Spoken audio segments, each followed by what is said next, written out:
আসসালামু আলাইকুম রহমতুল্লাহ। আউযু বিল্লাহি মিনাশ শাইতানির রাজিম। বিসমিল্লাহির রহমানির রহিম। আল্লাহু লা ইলাহা ইল্লা হুয়াল হাইয়ুল কাইয়্যুম লা তাখুযুহু সিনাতুন ওয়া লা নাওম লাহু মা ফিস সামাওয়াতি ওয়া মা ফিল আরদ মান যাল্লাযী ইয়াশফাউ ইনদাহু ইল্লা বিইজনিহি ইয়ালামু মা বাইনা আইদিহিম ওয়া মা খালফাহুম ওয়া লা ইউহিতুনা বিশাইইম মিন ইলমিহি ইল্লা বিমা শাআ ওয়াসি'a কুরসিয়্যুহুস সামাওয়াতি ওয়াল আরদ ওয়া লা ইয়াউদুহু হিফযুহুমা ওয়া হুয়াল আলিয়্যুল আযীম। সূরা আয়াতুল কুরসি, সূরা বাকারা, আয়াত নাম্বার 255। এটা কোরআন মাজিদের সবচেয়ে বেশি ফজিলতপূর্ণ আয়াত, কোরআন মাজিদের সবচেয়ে বড় লম্বা আয়াত। এটা একমাত্র একটি আয়াত। অর্থাৎ কোরআন মাজিদে 6236 থেকে 40টা আয়াত আছে, তার মধ্যে সবচেয়ে বড় আয়াত হচ্ছে আয়াতুল কুরসি। সবচেয়ে ফজিলতপূর্ণ আয়াত হচ্ছে এই আয়াতুল কুরসি। আয়াতুল কুরসির ফজিলতটা আসলে বর্ণনা করা কোনো আদম সন্তানের করে শেষ করা কোনো আদম সন্তানের পক্ষে সম্ভব নয়। ফজিলত অর্থ না, অর্থ বলা কোনো ব্যাপার না, অর্থ মুখস্থ করতে হবে, এটা জরুরিও না আলেম হওয়ার জন্য। আয়াতুল কুরসির সংক্ষিপ্ত কয়টা ফজিলত বলবো আমি ইনশাল্লাহ। প্রথমে আমি আপনাদেরকে বলিনি আয়াতুল কি আছে এমন আয়াতুল কুরসির মধ্যে, কি বলছে আল্লাহ পাক এখানে, কেন আয়াতুল কুরসি এত ফজিলত। কয়েকটা ফজিলত আমি পরবর্তী বলবো, কেন আয়াতুল কুরসি এত ফজিলত, কি আছে এমন, কি বলছেন আল্লাহ পাক এখানে, কি বলছেন। আল্লাহু লা ইলাহা ইল্লা হুয়াল হাইয়ুল কাইয়্যুম। আল্লাহ ছাড়া অন্য কোনো উপাস্য নেই, আল্লাহ ছাড়া অন্য কোনো উপাস্য নেই। তিনি চিরঞ্জীব, তিনি চিরস্থায়ী, তিনি অক্ষয়, সব কিছু ধারক বাহক।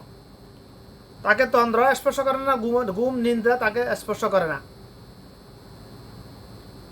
যে মুসা আলাইহিস সালাম যে প্রশ্নটা করেছে, তোমাকে ঘুম হয় না, আসে না, হাদিসটা সবাই শুনেছেন, পেশার কম সকল মুসলমান। আসমান ও জমিনে যা কিছু রয়েছে সবই তার, সবকিছু তার, সবকিছু তার মুখাপেক্ষী। কে আছে এমন যে সুপারিশ করবে তার অনুমতি ছাড়া।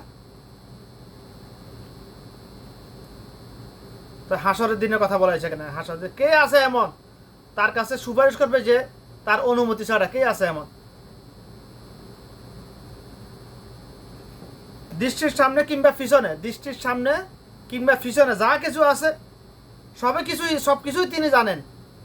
অর্থাৎ গায়েবের মালিক, গায়েব জানার, গায়েবী আলেম একমাত্র আল্লাহ পাকের কাছে আছে। আসমান জমিনে আল্লাহ পাক ব্যতীত আর দ্বিতীয় কারো কাছে গায়েবী আলেম জানা নাই। এটা যে বিশ্বাস করব যে গায়েবী আলেম আল্লাহ ছাড়া আর কেউ জানে, তাহলে তার ইমান থাকবে না, তার ইমান চলে যাবে।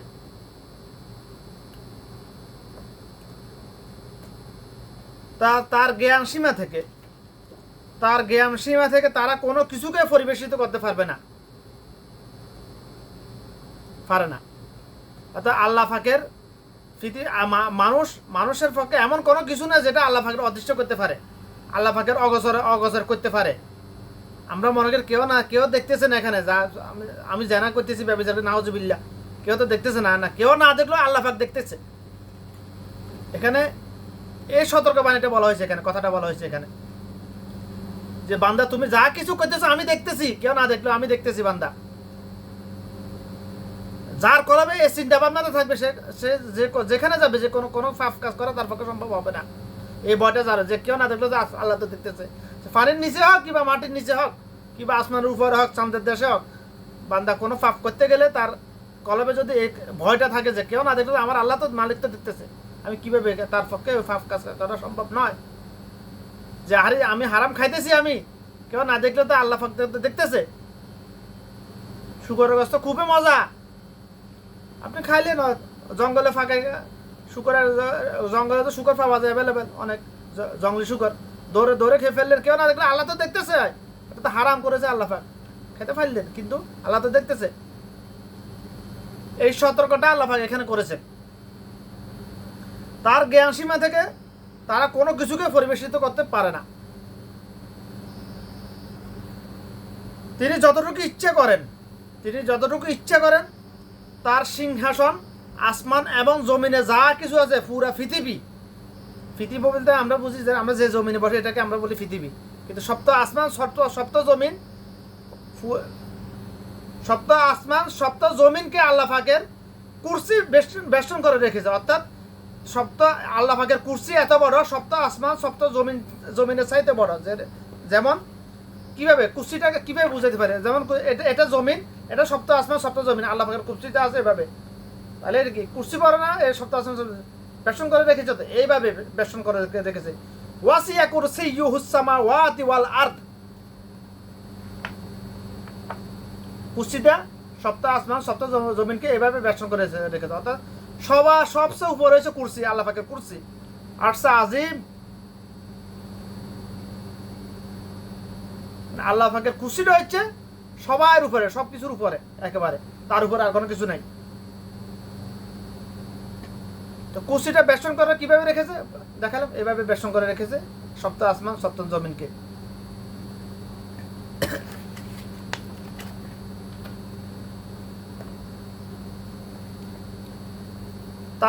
তার সিংহাসন সমস্ত আসমান ও জমিনকে পরিবেষ্টিত করে আছে, বেষ্টন করে রেখেছে,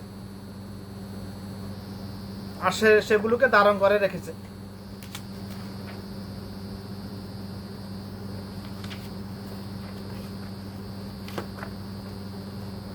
তো এখানে আল্লাহ পাকের কয়েকটা সিফাতি গুণের কথা বলা হয়েছে, বলা আছে এখানে।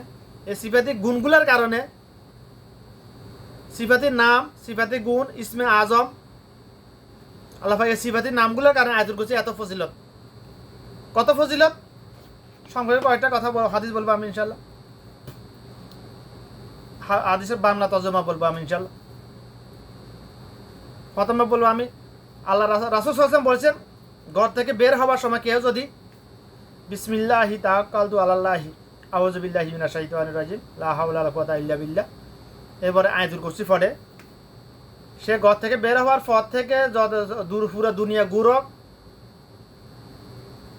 যে যাই কিছু করো, আবার ঘরে ফিরে আসার পর আগ পর্যন্ত তার আকস্মিক কোনো বিপদ আপদ হবে না, হঠাৎ কোনো তার কোনো বিপদ হবে না। মানে ভুলবশত অনেক বিপদ হয়ে যায় না, আর রাস্তা দিয়ে হাঁটতে যে উষ্টা খেয়ে যায় না, পড়ে যায় না, এরকম বিপদ হয় না। কিংবা মোবাইল টিভিতে খালে পড়ে যায় না, এরকম বিপদ হয় না, এরকম তার কোনো বিপদ হবে না। কিংবা রাস্তা দিয়ে যাইতেছে হঠাৎ দেখে এলে রাস্তার উপর উঠে গেছে, গাড়ি বাড়ি দিয়েছে, এরকম বিপদ হয় না, এরকম কোনো বিপদ হবে না। অসংখ্য অগণিত এরকম বিপদ, তো অনেক বিপদের তো সীমা নাই, অনেক ধরনের বিপদ আছে, আকস্মিক তার কোনো বিপদ হবে না। অর্থাৎ যে আয়াতুল কুরসি পাঠ করে ঘর থেকে বের হয়, তার জিম্মা আল্লাহ পাক নিয়ে নেয়। তো যার জিম্মাদারি আল্লাহ পাক নিয়ে নেয়, তার বিপদ আপদ কিভাবে হবে? গাড়ির কি ক্ষমতা আছে না আমাকে মারার? পানির কি ক্ষমতা আছে আমাকে ডুবিয়ে মারার? আগুনের ক্ষমতা আছে আমাকে জ্বালিয়ে মারার? কখনো নয়। আগুনের যদি ক্ষমতা থাকতো নিজস্ব জ্বালানোর, তাহলে ইব্রাহিম ইসলাম জ্বলে পড়ে সরকার হয়ে যেতেন। পানির যদি ক্ষমতা থাকতো ডুবিয়ে মারা, তাহলে মাছের পেটে ইউনুস আলাইহিস সালাম কখনো জীবিত থাকতে পারতেন না।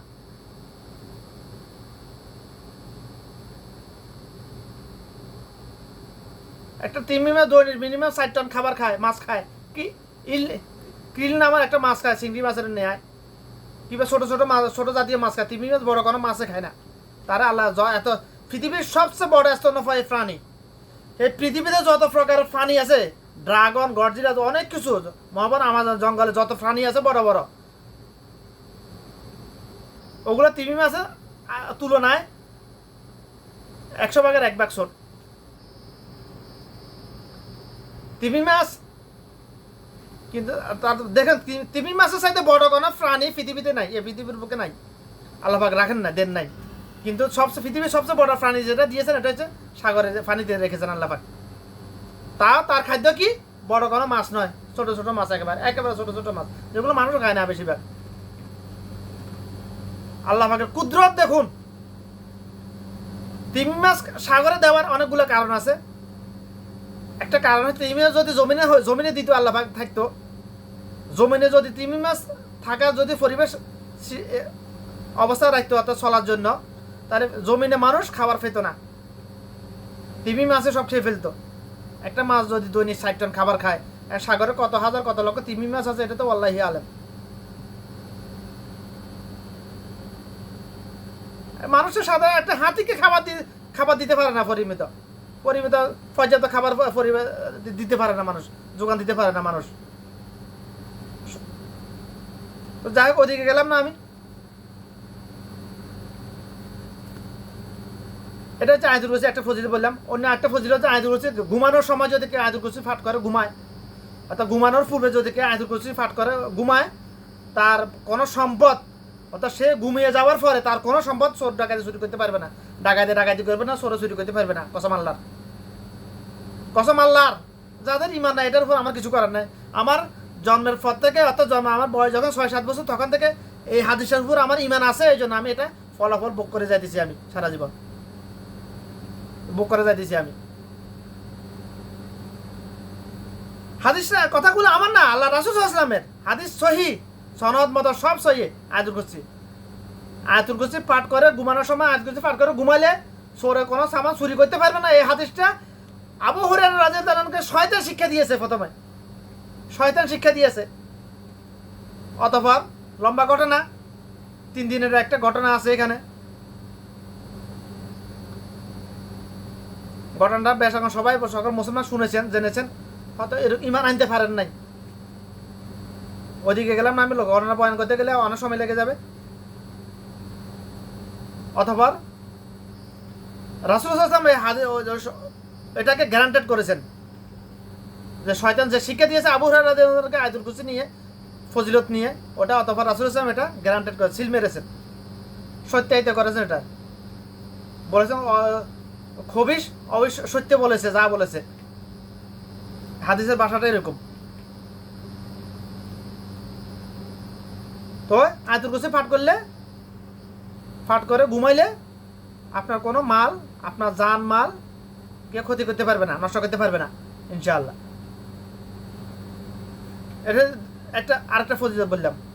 আয়াতুল কুরসি আরেকটা ফজিলত হচ্ছে, আল্লাহ রাসূল সাল্লাল্লাহু আলাইহি ওয়াসাল্লাম বলছেন, আমার কোনো উম্মত যদি ফরজ নামাজে সালাম ফিরানোর পরে আয়াতুল কুরসি পাঠ করে, তার জন্য তার মধ্যে আর জান্নাতের মধ্যে একটা শুধুমাত্র বাধা থাকে, সে মারা যায় না, এই জন্য জান্নাতে যেতে পারতেছে না।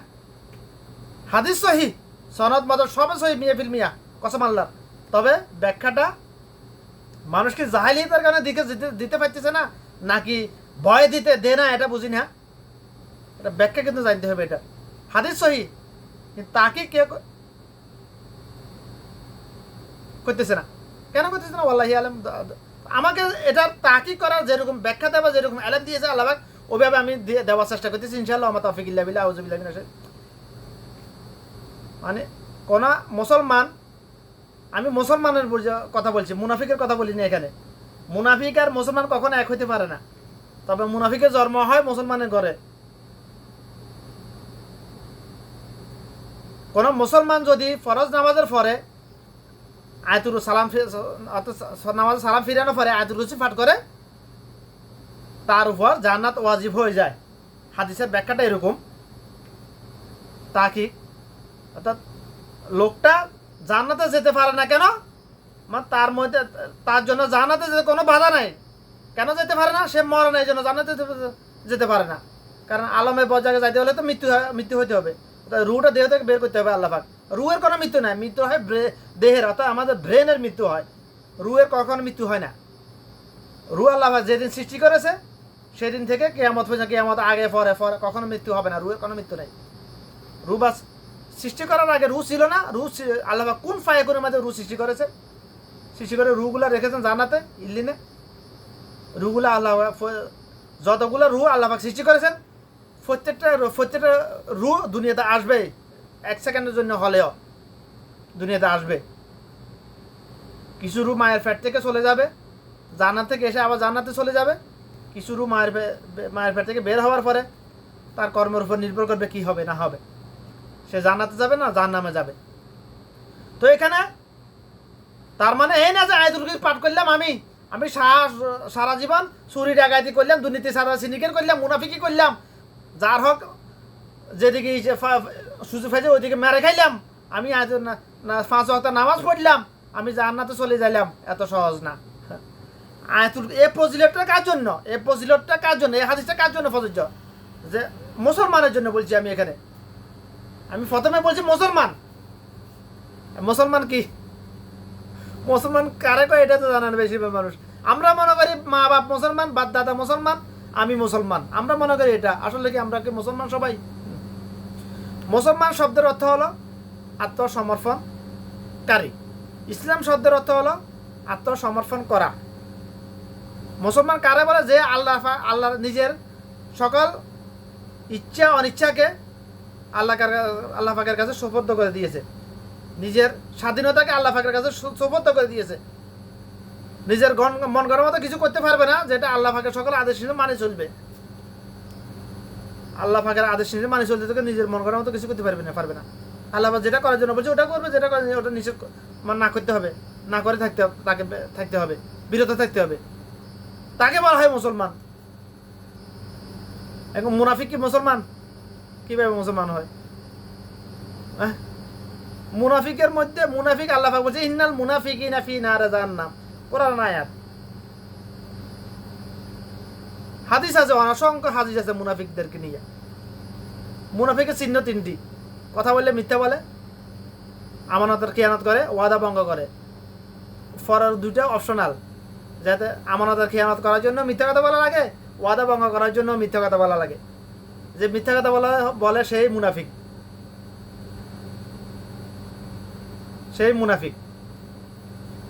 এগুলো হচ্ছে মুনাফিকের চিহ্ন তিনটি।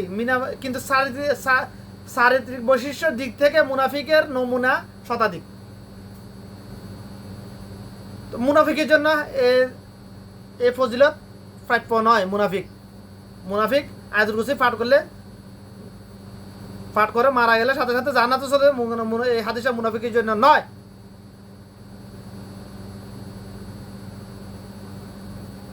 এখানে কার জন্য? যার আমল নামায়, এই হাদিসটা কার জন্য প্রযোজ্য? ইনশাআল্লাহ যার আমল নামায় শিরিক নাই এবং মানুষের হক নষ্ট করেছে এরকম কোনো গুনাহ নাই, তার জন্য এই হাদিসটা প্রযোজ্য। মনে রাখতে হবে, দুইটা কথা বলছি আমি শুধু। শিরিক, যার আমল নামায় শিরিক নাই ওই লোকটা, এবং যার আমল নামায় মানুষের হক নষ্ট করেছে এরকম কোনো পাপ নাই, ওই লোকটা ফরজ নামাজে সালাম ফিরানোর পর আয়াতুল কুরসি পাঠ করে যদি মারা যায় সে জান্নাতি, তাকে আল্লাহ পাক জান্নাতে দিবেন ইনশাআল্লাহ। তার জন্য এটা দুইটা শব্দের কিন্তু ব্যাখ্যা কিন্তু অনেক। শিরিক কত প্রকারের, আমরা মনে করি শুধু দুর্গা পূজাকে গেছে কেন ওটা নিয়ে ফেয়া করতেছেন আপনারা শুধু। হ্যাঁ, এটা অবশ্যই অন্যায়, এটা অবশ্যই পাপ, জঘন্যতম পাপ। যে শিরিক করাকে সাপোর্ট করে দুজনে সমান অপরাধী ভাই।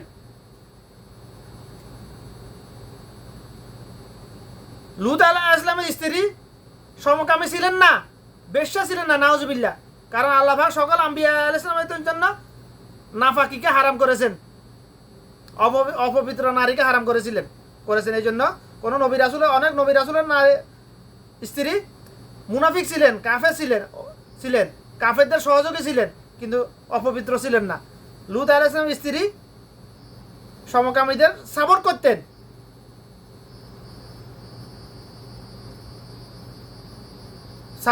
এই জন্য সে জাহান্নামী।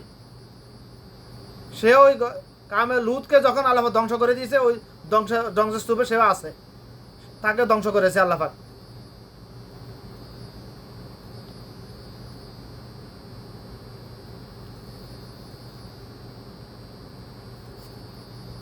এখানে কি ফাহমের অর্থাৎ উনি সমকামী ছিলেন কিন্তু সমকামী সাপোর্ট করেছেন, তার জন্য সেও তাদের অন্তর্ভুক্ত। যে শিরিক করে না কিন্তু শিরিক করাকে সাপোর্ট করে, দুর্গা পূজাকে সাপোর্ট করে, যারা গেছে আওয়ামী লীগ বিএনপি যে দলের হোক না এখন, আমার দেখার বিষয় না এগুলা, তারা শিরিকি গুনাহ করেছে। এখানে তারা শিরিকি ফাফে লিপ্ত, ওয়াল্লাহি আলেম। বাকিটা তাদের কি হবে, তারা যদি তওবা না করে যদি মারা যায় তাদের কি হাসর হবে, ওয়াল্লাহি আলেম। তারা তাদের আমল নামায় শিরিকে গুনাহ লেখা হয়ে গেছে, তারা শিরিকে লিপ্ত। দুর্গা পূজায় গিয়ে দুনিয়ার লোভে যারা ভোট পাওয়ার জন্য যারা মিষ্টি কথা বলছে, ওখানে গিয়ে আমরা তোমাদের ভাই ধর্ম যার উৎসব সবার, এই কথাগুলো যারা বলেছে, আরো অনেকগুলো কথা বলেছে, ওরা শিরিকের লিপ্ত। ওই হিন্দুদের নিয়ে ওরা কাফেরদের অন্তর্ভুক্ত হয়ে গেছে, নাউজুবিল্লাহ। আল্লাহ পাকের রহম করে, আল্লাহ পাক সহিবাদুনকে সবাইকে তওবা করার জন্য। বাকিটা ওয়াল্লাহি আলেম কি হবে তাদের। কারণ সমকামীদের সাপোর্ট করার কারণে যদি সে সমকামীদের অন্তর্ভুক্ত হয়ে যায় তাকে আল্লাহ পাক গজব দে, তাহলে যে যারা শিরিক করতেছে, হিন্দুরা তো কাফের কোরআন হাদিসের ভাষায়, শিরিক করতেছে তাদেরকে গিয়ে ওখানে গিয়ে তাদেরকে সাপোর্ট করা, তাদের উৎসবকে সমর্থন করা শিরিকের অন্তর্ভুক্তই।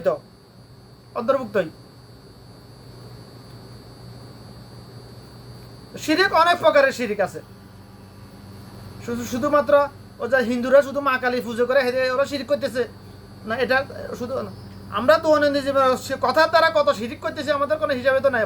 বাঙালি জাতি, বাংলাদেশের মানুষের কথায় কথা শিরিক।